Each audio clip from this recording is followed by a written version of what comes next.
Welcome, Arundhati, to this podcast of Shaktii Ke Sang. We are doing this podcast to inspire young women all over the world because you are an influential person, not only in India, but all over the world. Thank you. Thank you so much. Thank you for having me.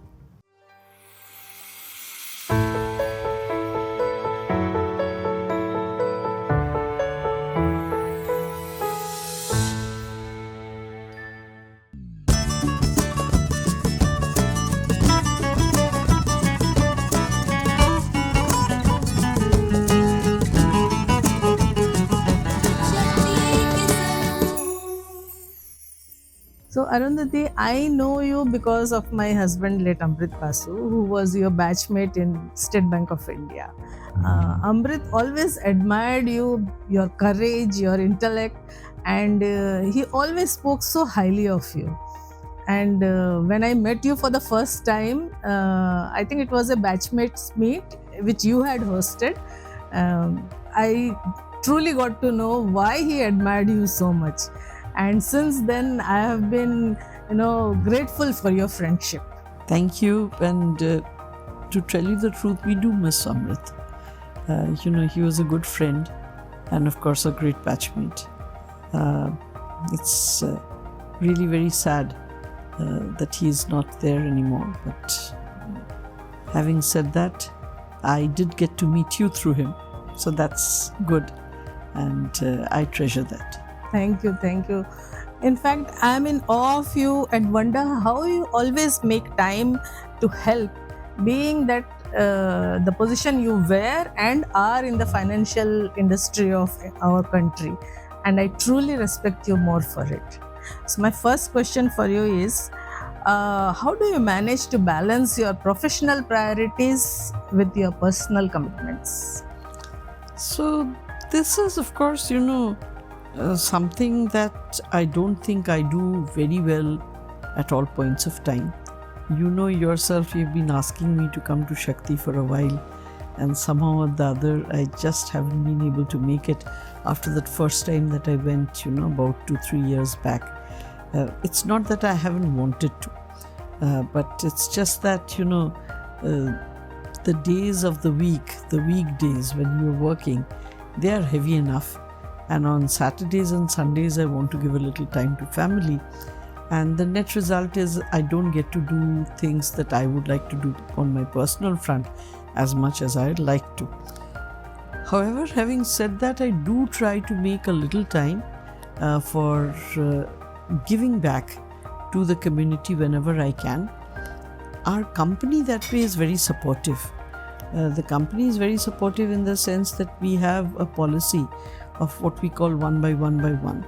So we give 1% of our profits or equity, 2% in India because of the company's law, 1% of our products and 1% of our time to volunteering activities.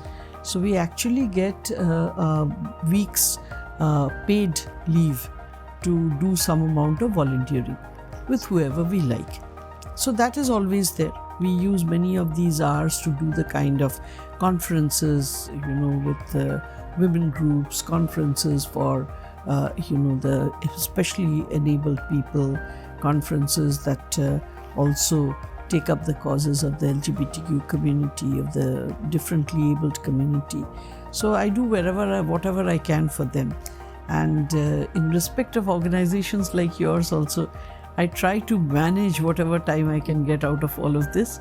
But you're right, it's a very difficult balancing exercise.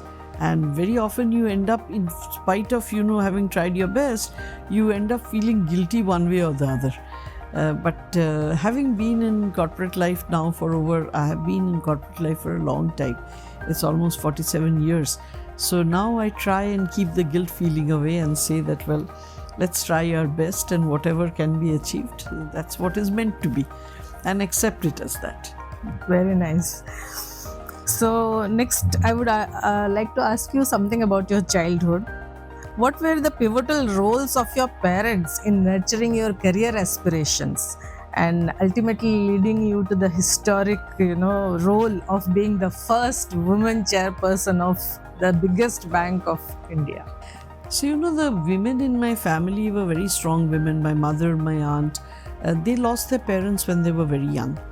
And they were always like, for instance, my aunt, who was the youngest sister of my mother, she put herself through college by working at 2 jobs. So she was a MA, also a BT in those days. B.Ed was called BT. She had obtained Montessori training. All of this she did with her own money, working, as I said, 2 jobs. My mother herself, she had completed intermediate. She couldn't go beyond that because parents weren't there. But when we were in Bhilai, which at that point of time was a steel plant that was just coming up, it had very little medical support. And when a very tragic incident happened, one of our neighbors, a child, before she could be taken for proper medical care, she passed away. My mother decided to do something about it herself. She couldn't go for any studies or anything, but she decided to become certified in homeopathy. And I used to see her studying till late in the night, 2:30 at night. After we'd all gone to bed, she would be studying. And she passed her homeopathy. And from the time when I was in class 6, she set up her own practice. And actually later on, I was known more as her child than my father's, because her name was so well known on account of the fact that she was a very successful homeopath. So I've seen the way the women in our family, they have come up. And both my mother and my aunt, they were very clear about the fact that I should have a career, not a job, that I should have an identity that is my own, not as somebody's daughter or mother or spouse or sister, but identity of one's own. And they used to be very insistent about it, that this is something that you've got to do. Not only that, even where my father was concerned, he always treated both my brother and myself absolutely equally. My brother was just 2 years my senior, and normally what happens is the school books don't change in 2 years' time, at least most of them don't. And not only that, in those days, when disposable income was less, there were a lot of things that we used to wear which were our older siblings. So for instance, pullovers, shoes, the school boots, stuff like that. So I used to wear all of that. And I had told my parents very clearly, I will wear all the hand-me-downs, whether it be my sister or my brothers. The one thing I want is, I want a new set of school books. Because my brother being, especially these boys, they're very careless about their books. Half the page would be torn, there would be sabji stains on the books, they would have all kinds of drawings on them. And I used to hate that. And I used to love the smell of new books. My mother used to fret a little, saying that, it's hard-earned money, why do you want to waste it? Much of the books are the same. But my father always insisted that she's not asking for much, but if she's asking for this, she will get it.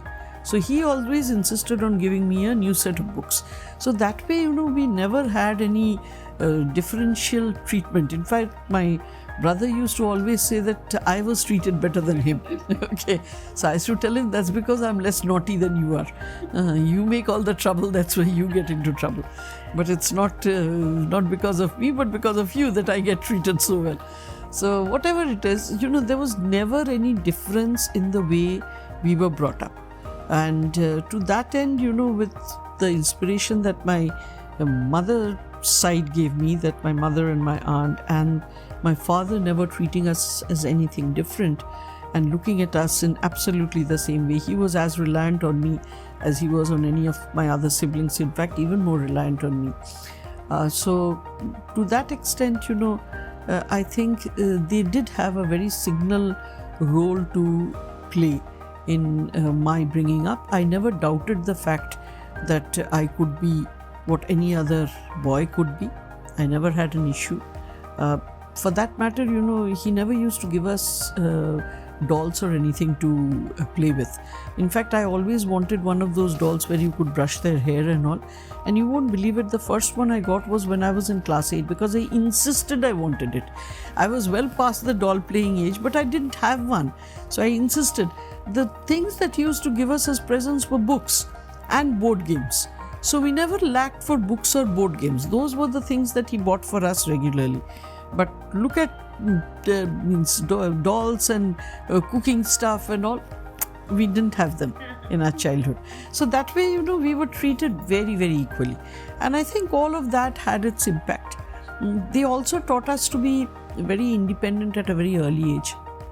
So when I was to go to college in Calcutta, we were in Bokaro, as you know, and we had to go to Dhanbad and catch the 6:30 Coalfield Express in order to get to Calcutta. So during short holidays, maybe long weekends, I'd come home and I'd have to leave at 3 in the morning in order to take the bus that would take me to Dhanbad. And then I used to leave home at 3 in the morning all by myself. Nobody ever accompanied me. Okay, so I was in fact very, very independent at a very early age. I remember once, for the longer vacations, I used to go to my friends' places. For the shorter vacations, they'd come to my place from the hostel. We were in the hostel in Calcutta. So one of those times, I was supposed to go to Meerut, okay, because my friend was in Meerut. And she said that you come to you come to Delhi, and from there you take a bus, and there are buses to Meerut. You take a bus and we'll receive you at the Meerut bus station. So I took a train to Delhi, only to find out that the Delhi bus station is actually quite far from the rail station. So in those days you didn't have trolleys or anything, so I had a kit bag, so I somehow hauled it up and then got into a minibus that could take me to the bus station. As I got off at the bus station, one of these small boys, he was there. He said, Didi, kahan jana hai? I said, Meerut jana hai. Ab bus nikal rahi hai, chaliye. And he picked my bag and started running. So I ran after him thinking that he was going to make off with the bag. Anyway, he banged the bus at the back and the bus stopped. And he sort of put the bag up, and I entered through the rear door of the bus. And there were no seats excepting in the rear seat, so I sat down over there. The conductor came, asked for tickets, so I said Meerut, and he gave me the ticket and all. So as happens, I was falling asleep as the bus was going and all. So the bus came to several stops, and one of those stops, I woke up and I looked out of the window, and there was my friend and her mother. So, I got the shock of my life because I had thought this was a bus for Meerut. Okay. So I got off and I ran in front of the bus to see where the bus was going. It was going to Haridwar. Oh my God. If I hadn't woken up at that point of time, and I was only 15 then, not 15, maybe I had started college, so maybe I started college pretty early, so maybe 17. So if I had not woken up then and seen them, I'd have gone off to Haridwar. So that way my parents took a lot of chances on me, something which I can't take with my child now, but they used to give us a lot of freedom. So we managed to sort of mature and grow up pretty quickly because we were sort of on our own. It's not something that parents these days will do. Law and order situation being what it is, but in those days, we used to have a lot of adventures at a very early age, and it all helped. In a way, it all helped. Some of what you said just now, I read in your book about your mother, about your aunt. So, is this the aunt who went with you to New York when you were posted there, right? So, Sukrita was very small, and so she never married actually, and she stayed with us in our family. And she's been a great support throughout. In fact, when I got the SBI job, the examination for the MA, MA exam hadn't taken place because the sessions were delayed on account of the Naxal issues problems in Calcutta. And I told them that what's the point of my appearing? At the end of the day, the job is what we needed, and I've got a job. She is the one who absolutely insisted that you have to appear for the exams. I don't care how you do it, but you have to appear. And I had just joined the job, and you know how stressful the SBI job can be in the beginning. But they would not listen. They said, you have to appear. So ultimately I did appear. With a lot of effort I appeared. And in fact, on the day of the Viva Voce exam, I was running a temperature of 104. My school hostel mates, they got a rickshaw to take me from the hostel to the college. It's a 5-minute walk, but I couldn't walk. I had so much of fever. And the Viva board actually came. They were sitting on the first floor. They came down to the ground floor to take my Viva because I couldn't even get up the stairs. But thanks to her, I got a postgraduate degree at least. And now I realize how much it was necessary to have those degrees, because in those days we didn't think that they were important. But it was their credit that I got to where I got. Actually, Amrit is one of those who didn't care when he got the SBI job. He didn't give exams for the MA. Exactly. So a lot of us thought that in those days it didn't matter. But it does matter. It does matter very much that you have those degrees. Namaste Arundhati. It is so wonderful meeting you. I think I'm meeting you for the second time. I wanted to ask you what made you pursue the banking career and the leadership role. How did you manage those challenges in the leadership roles? So first of all, namaste, and believe me, I think you're doing a great job. Thank you. You really are a role model in your own right. The fact that you are doing all of this at this period of your life, and I see no flagging of energy in you, as you go about doing all of this. So the reason why I joined the bank actually was during the time when we passed out. There were very few opportunities, and most of the good opportunities you needed to know somebody or the other, especially in the private sector. And my father was in a steel plant away in Bokaro Steel. He didn't have that kind of connect. So I didn't really have a choice, other than to appear for the All India exams. Now, if you go for the All India exams, the first priority is always for the IAS. But to my horror, I realized you needed knowledge at the postgraduate level of a subject which is not a language. And I was studying English, which is a language. So I needed knowledge in either, say, history, geography, social sciences, maths, physics, chemistry, whatever. And I didn't have it. So the only choice that was left for me was to appear for the probationary officer's exam in a bank. And because there the subjects were very general. So you had a paper on English, which was really not a problem. You paper on general knowledge, which again I read the newspapers and that is fine. And a paper on logic, which I thought was okay. So that's how I got to appear for the exam. I did well in the exam, and then there was a group discussion and an interview, and I got the job. So that's how I got into banking.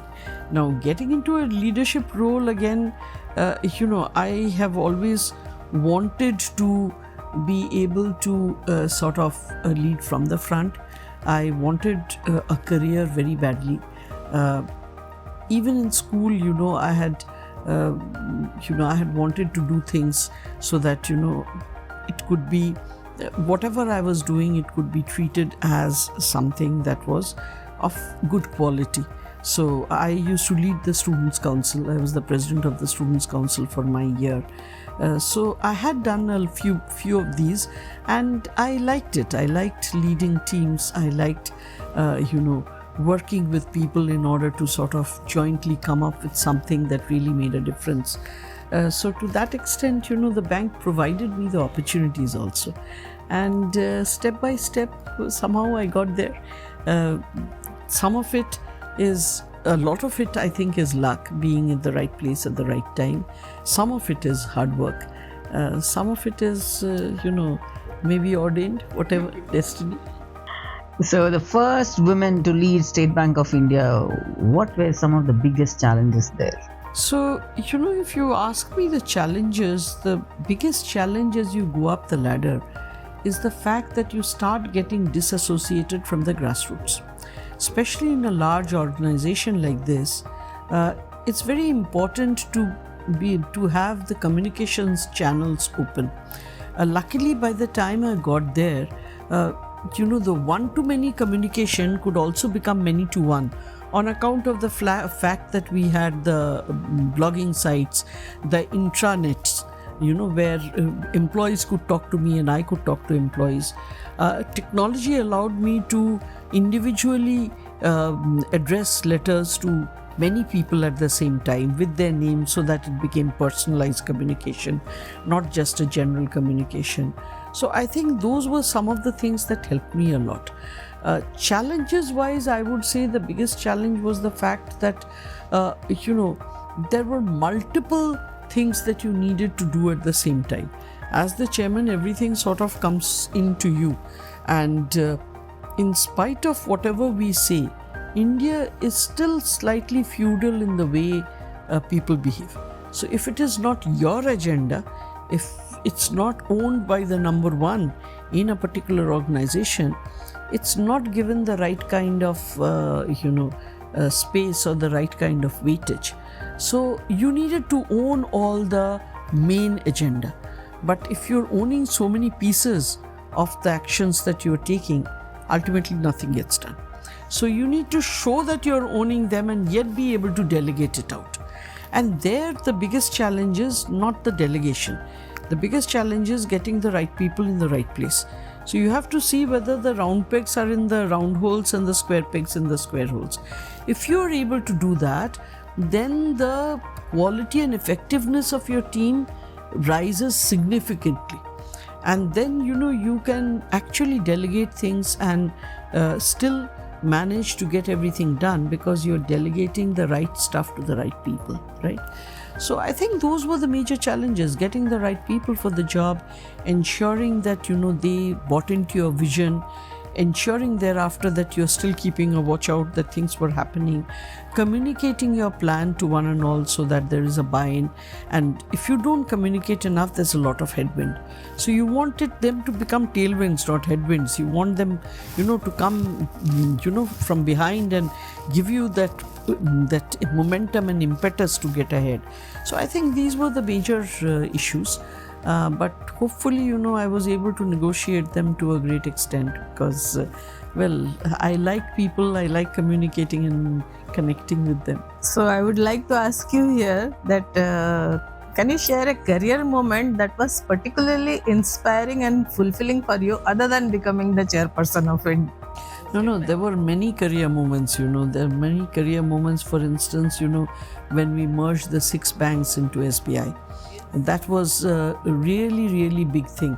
I don't think in the history of, companies, anybody has ever merged 6 such large organizations on one single day into another organization.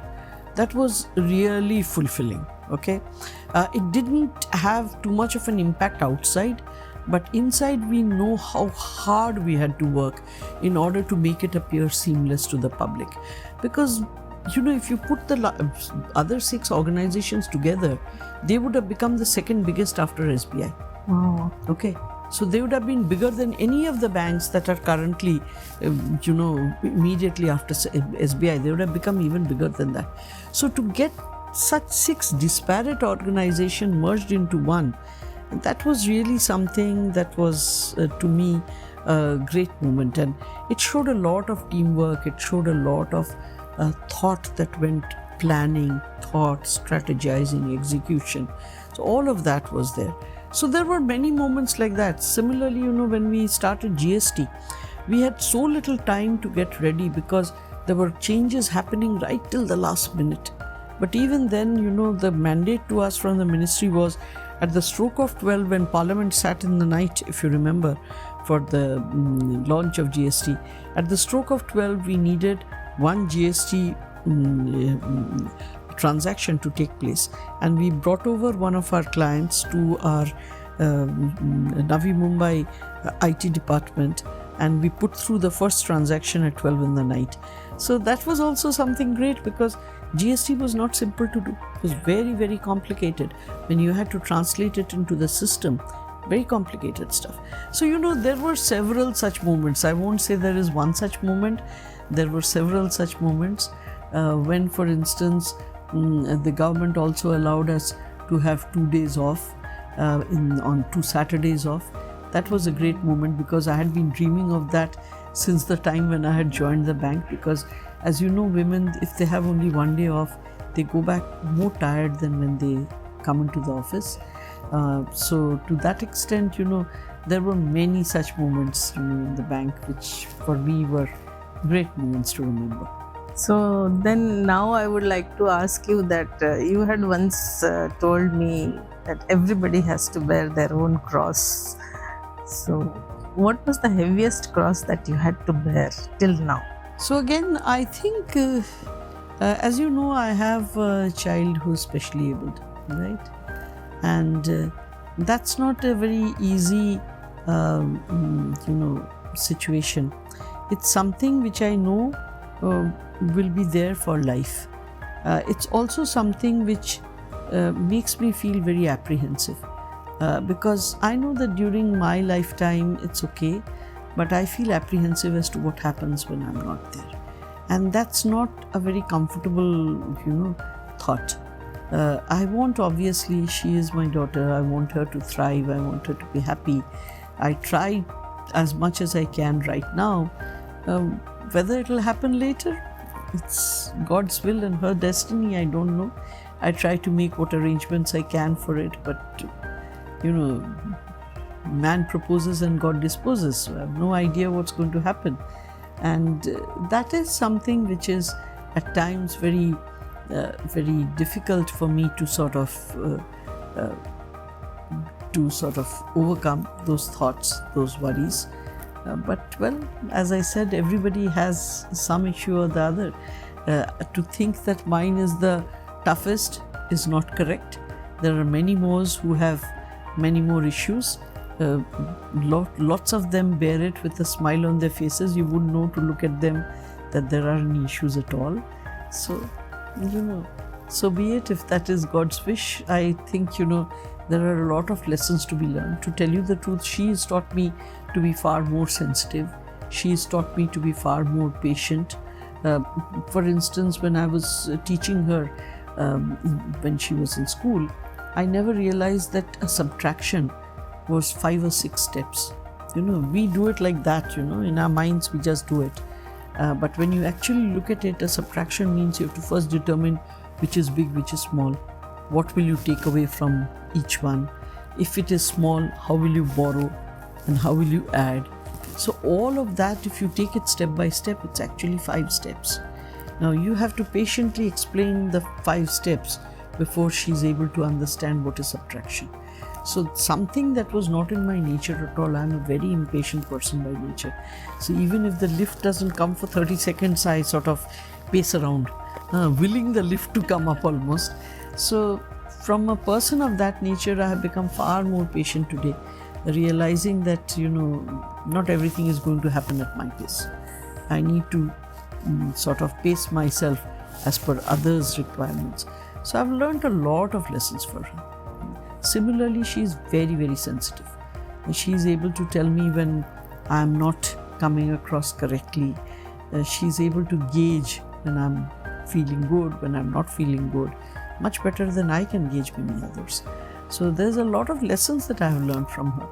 And, to that extent, it's a blessing as well. Yes, when I first met her, my first impression of her was she's such an intelligent girl. So it was amazing. Coming back to your career, there have been gender stereotypes prevalent in the banking industry, in fact, everywhere. What kind of advice would you give to girls? Is there gender stereotype issues, or what would you advise? See, gender stereotype is definitely there. Yes. We are nowhere where we need to be. If you look at the studies that are there, across the world, they say that we'll need 157 years or something to reach gender parity. And that's too long. We can't wait that long. There are 100% gender stereotypes. And to break through them, the only advice I have for the young girls that y'all mentor is that difficulties will happen. Giving up is the easy path. Should also be the very last resort. It's very important to hang in there. Everything that happens in life is cyclical. Today you are very happy, tomorrow you will be sad. There's no point thinking that you can be happy forever. It's not going to happen. Neither will you be sad forever. Okay? So today you're unwell, maybe tomorrow you'll be well. Who knows? We've seen, even from the grievous diseases, we have seen people recover and become well. So the fact is, don't give up. Don't give up unless it is absolutely the last thing. When you've tried everything else, nothing is working, then well, acceptable. But otherwise, you must not give up. Okay? So my advice would be to the women is to just hang in there. Hang in there and you can make a life for yourself. So Arundhati, you wrote this book, you were telling that you are going to write a book about your autobiography. So, and I got this book and I went through it. I have not finished yet, but whatever I read, it's wonderful, and it's bringing back so many childhood memories for me also. So I would like you to sign this book for me, please. Well, do it with pleasure.